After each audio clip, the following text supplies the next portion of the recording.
Fala tu! Meu nome é Lívia e sou Imersões Literárias. A gente vai começar a falar efetivamente de livros esse ano, com uma basicamente retrospectiva do que foi a leitura do ano passado. No início do ano passado eu comecei esse desafio de 12 livros para 12 meses. Ainda não tinha um canal em janeiro, o canal só foi ser pensado, criado ali para julho.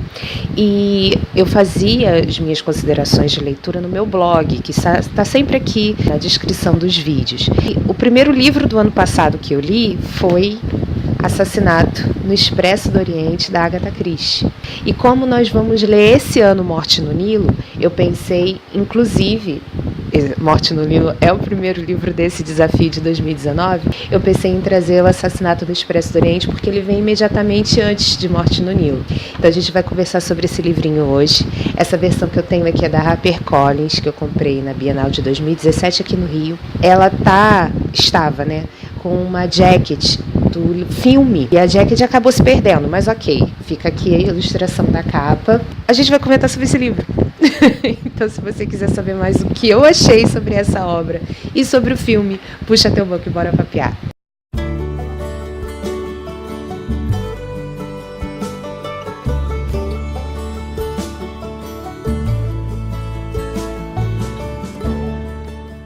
Então, eu vou até seguir as minhas anotações que eu fiz pro blog para te contar mais ou menos do que eu achei. Então, primeiro falando do livro, do que trata a história. O detetive dessa história é o Hercule Poirot, que é o meu favorito, assim, é o meu detetive de todos favorito. Desculpa o pessoal que gosta de Arthur Conan Doyle, o pessoal que gosta de Sherlock Holmes, mas eu tenho uma ligação de amor muito forte com o Poirot. Eu cresci, basicamente, vendo os filmes da Agatha Christie passando na televisão.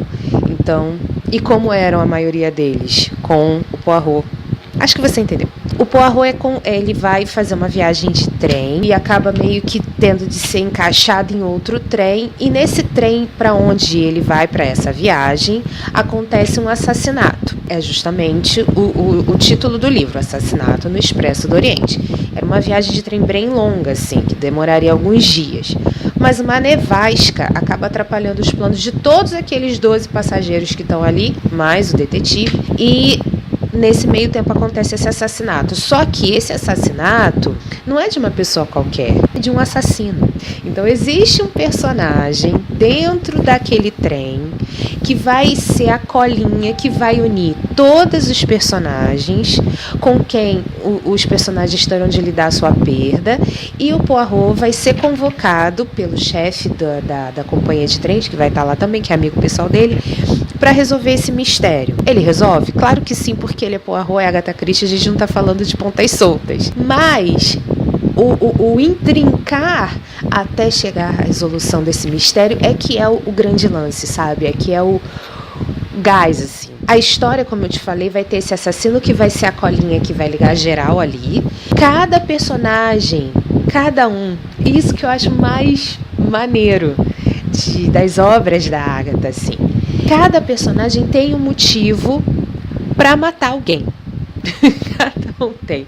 E quando você está lendo, você tem que abrir mão das suas convicções morais, religiosas, políticas, porque você vai entender o ponto de vista. Esses pontos de vista sempre são revelados no final. Não estou te dando spoiler, mas a dinâmica dos livros de Agatha Christie é assim. Você tem um emaranhado, pensa numa corrente toda emaranhada. Ela só vai ser desfeita, esse emaranhado só vai ser desfeito no final. Então tá, falando primeiro do livro. Eu tenho que te confessar que eu tenho muita dificuldade em acompanhar a história de detetive, apesar de gostar. Porque são sempre uma quantidade muito grande de personagens, é sempre uma quantidade muito grande de personagens. Eu preciso anotar muitas vezes para não me perder, e eu tenho quase convicção de que os autores que andam por esse tipo de caminho já fazem isso de propósito. No caso de Assassinato no Expresso do Oriente, você tem um detetive que é fora do comum. Um cara que consegue enxergar menos do que uma agulha no palheiro, sabe? Ele consegue enxergar uma caspinha numa jaqueta branca, de tão detalhista, de tão observador que é. Se você que é leitor fosse tão observador quanto, e o narrador da história, e por consequência, obviamente, o autor dessa história, te desse todos os subsídios para você descobrir antes do detetive quem é o culpado, a história não teria graça. Então, eu acredito que a minha dificuldade aconteça porque é o autor que faz essa dificuldade acontecer. Como a Agatha coloca sempre uma quantidade grande de personagens, eu tenho que anotar. Não tem jeito, eu tenho que pegar um caderninho, uma folha solta, tenho que anotar e tenho que ir fazendo as minhas considerações ali. Óbvio que no final vai estar tudo errado. Isso é fato. E é engraçado, essa minha dificuldade não é à toa. Até no jogo Detetive, sabe aquele jogo de tabuleiro antigo que lançou pela Estrela aqui há muitos anos? Então, ele ainda está no mercado, tá? Inclusive, se alguém quiser me dar de presente de aniversário, meu aniversário está chegando em abril, quem quiser me dar de presente de aniversário, estou aceitando. Só entrar em contato aqui. Desculpa, gente, só uma brincadeirinha.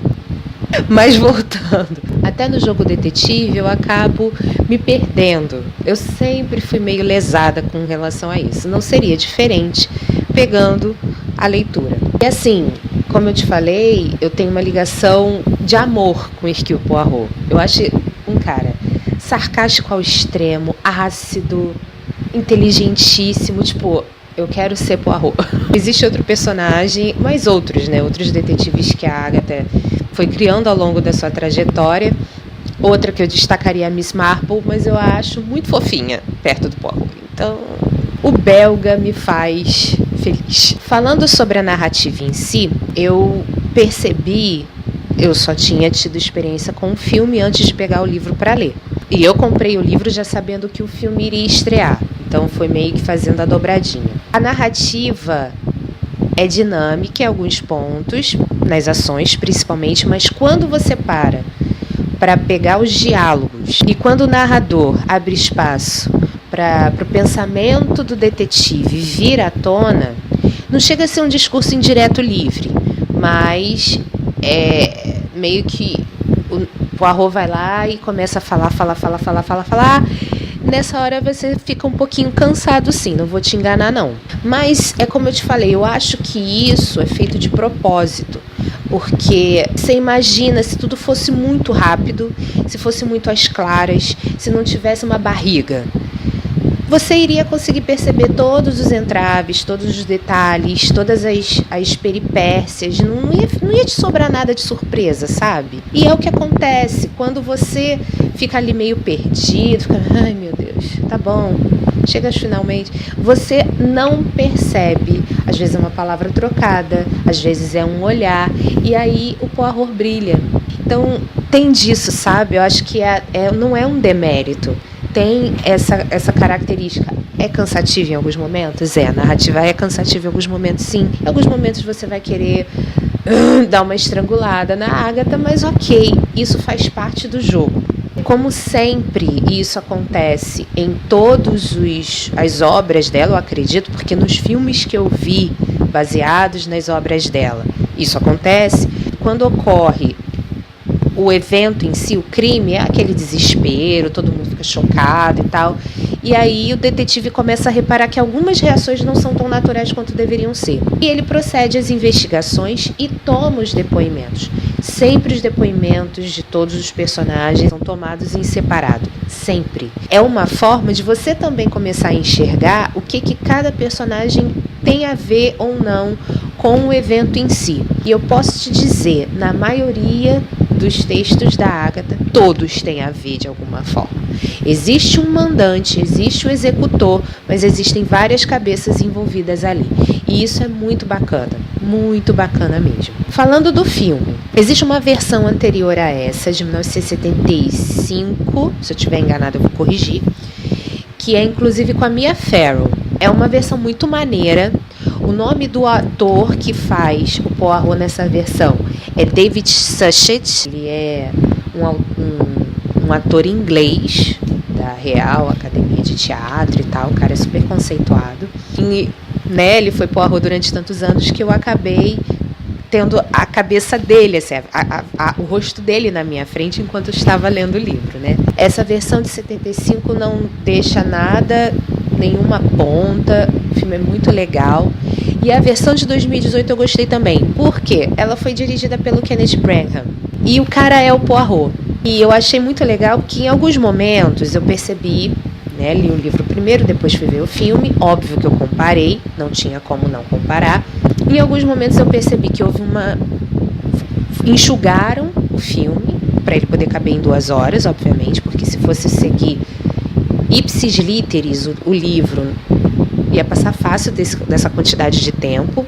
E eu percebi também algumas junções de ocupações de personagens, algumas mudanças, mas não é nada assim que interfira na história a ponto de você dizer, ah não, o filme é completamente diferente. Pelo contrário, ali depois que acontece a nevasca, que para o trem, o Expresso do Oriente, no meio do caminho dele, acontece o assassinato, e aí o desenrolar da história de fato se dá na sua frente, aí o filme te pega.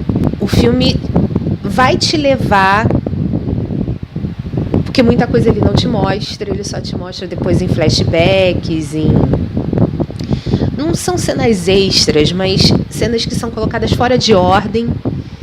Daí você fica, eu fui ver o filme sozinha, não tinha ninguém do meu lado com quem comentar. Então eu fazia muito tipo, eu imagino que quem estivesse sentado do meu lado tenha detestado a minha companhia. O que me deixa muito contente é que o Kenneth disse que vai continuar interpretando o Poirot, vai continuar dando vida no cinema, meio que fazendo um revival dos filmes da Agatha pelos próximos anos. Isso eu achei muito legal. Às vezes eu acho que a Agatha é meio esquecida do grande público. Então tá, fazendo um resumo do que eu achei de Assassinato no Expresso do Oriente ou Assassinato no Oriente Express, tanto faz. Você vai encontrar livros no sebo e livros novos com ambos os títulos. É muito legal.